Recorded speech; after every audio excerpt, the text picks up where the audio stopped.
All right, folks, this is Jason with the Prime Outdoors channel, and I want to welcome you to another episode in our Building a Fabrication Shop series. Now, if you saw the last episode where I did a bunch of work on the shop, to be honest, when I made that episode, I didn't think about making this a series, but as we continue adding tools and making upgrades to the shop, I figured we'll just kind of continue on, and every time I've got something to share with you guys, we'll just add another episode to the series.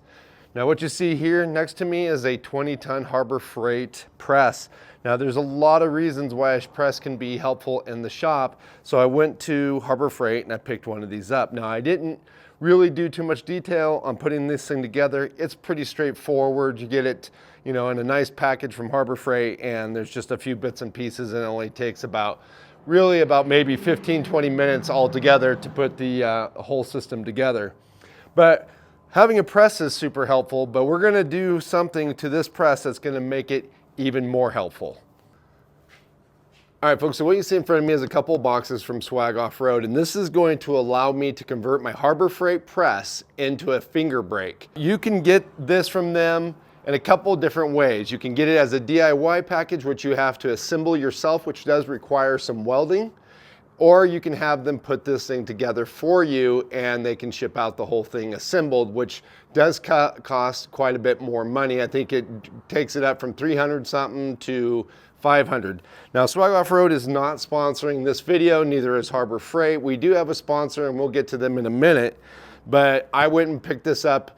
They're local here in town in Central Oregon, and it also just really worked out that they're not too far from the Harbor Freight. So I just went to town and picked up both items. What we're gonna do today is we're gonna work on assembling this. Now I'm gonna tell you guys, I'm no fabricator. I am trying to build a fabrication shop, but I am new to fabrication and don't have a long history of being a skilled fabricator. So we'll have to see how this whole process goes. But before we get started in this, let's go ahead and knock out that sponsor message. All right, folks, I'm gonna jump in here real quick and talk about today's sponsor, which is Olight. Olight sent me their new 1300 lumen Baton 4 EDC flashlight. Super small, fits in the palm of my hand, has all the normal features, low, medium, and high. It also has a turbo mode and a flashing mode.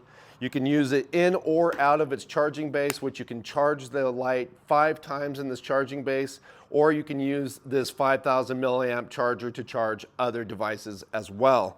Couple features that really stand out to me are the lock feature. I really like that. You press and hold until you see the light come on and off. Now it's locked, so now I don't have to worry about it coming on in my pocket. That's something that's happened to me many times with other flashlights. It's a real bummer when you go to pull your flashlight out and it's dead because it's been on in your pocket the whole time. So I really like that feature. Turn it, hold it again, light comes on, and now you can go ahead and cycle it through whatever mode you want. Another feature that I really like is that it comes with this belt clip, and of course you can put it on your belt and carry it that way, but the way I like to use it is to actually attach it to the bill of my hat, and then it keeps my hands free to be able to do other things while I still have light on the subject that I'm working on. Super handy feature. I use that all the time. Anyways, guys, if you're interested in this new Baton 4 EDC flashlight, definitely check out my description below.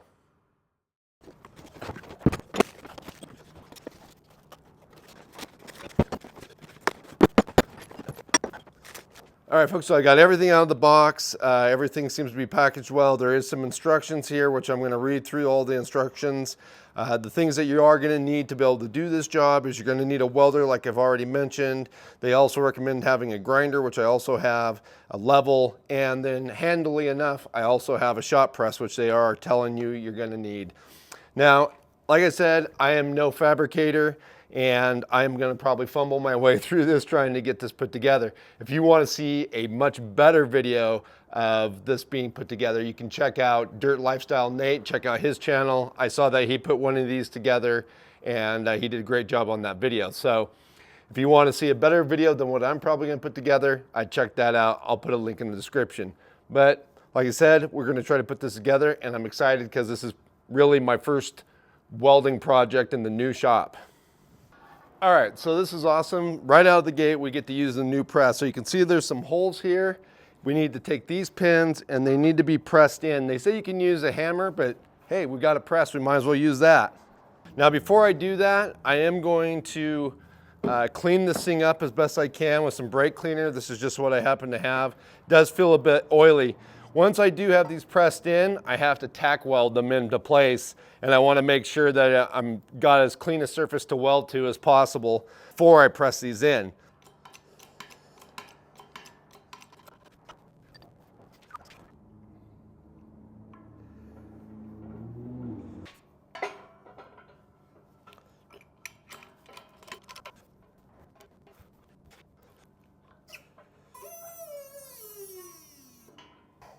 All right, guys, so far so good. It's always fun to be able to use a brand new tool right out of the gate. So the press worked great. I got the pins in. So the next thing we need to do is use a square, and we need to make sure that these are square. Now, one thing to note is I didn't push these all the way flush. According to the directions, it seems like they want you to have a little bit of space here to weld in and cap that off. So I left about 1/8 of an inch or so or more before the end, but they are more than halfway through the metal. But now, like I said, what we're going to do is we're just going to use a square, check squareness, and then we're going to go tack these into place.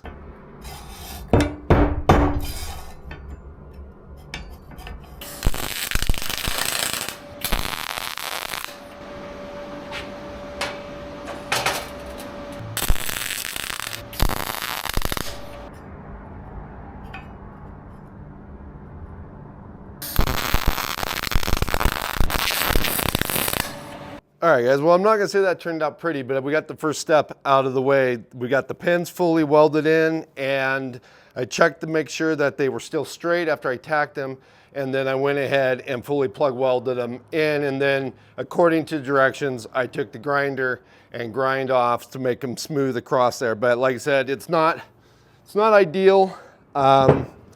I wish I could have done a little better job on it, but in the end, the way the thing will be sitting, I don't think anybody will see it. So, other than you guys right now. But anyhow, we're gonna move on to the next step, which I believe is some more welding.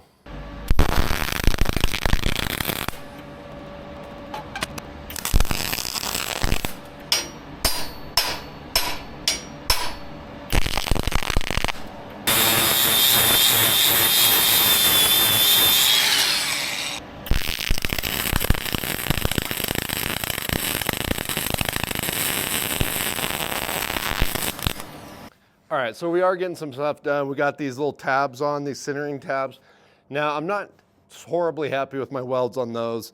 And I think part of the problem is, besides the fact that I don't have a lot of welding skill, is the fact that my little Yes welder is really only rated for 3/16 steel, so I can't set it as high as I really probably should for the thickness of this metal. I am having some struggles there, and I'm hoping that I'm not going to end up with problems because of the fact I'm most likely not getting as good a penetration as I should.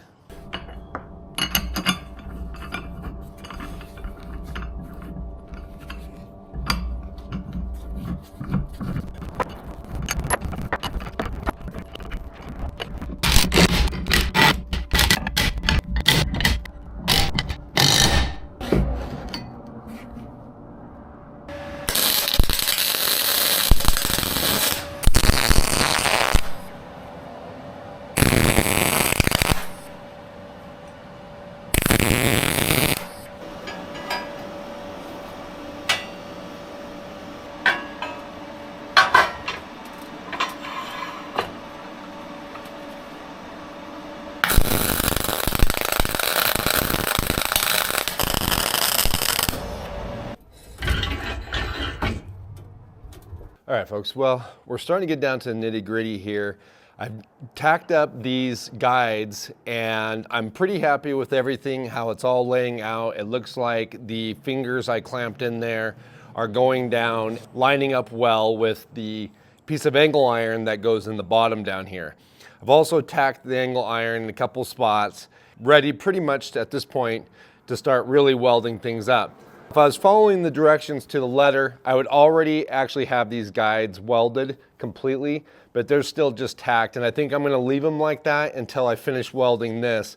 That way, if there is any kind of weirdness or warpage that happens, you know, I can hopefully maybe manipulate these still a little bit, fix that up. Now, one of the things that I'm still feeling a little bit concerned about is the fact that my welder, I just don't feel like I'm getting the settings dialed in on it perfectly. And this welder is one of those ones, it's for beginners. It doesn't have a voltage and wire feed. It just has a setting. You just basically tell it how thick the metal is, and it presets all that for you. Because I can't set this to as thick a metal as this is, I feel like I am having some problems. I don't know if I'm having problems with the welder or if I'm having problems with just not necessarily getting the metal as clean as I should. I have been hitting it with the wire brush quite a bit here, trying to make sure that it's as clean as possible, but I still feel like it's kind of like spattering a little bit and you're not getting that real consistent bacon frying sound. So anyways, we're going to continue moving on. Like I said, I'm going to start welding this. I'm going to do it in sections, which the manual tells you to do so, just so that you don't get warpage. I'll weld a couple welds in the middle on both sides, and then I'll come back and just kind of keep working around, letting everything kind of cool, and we'll just kind of move around and see how it does.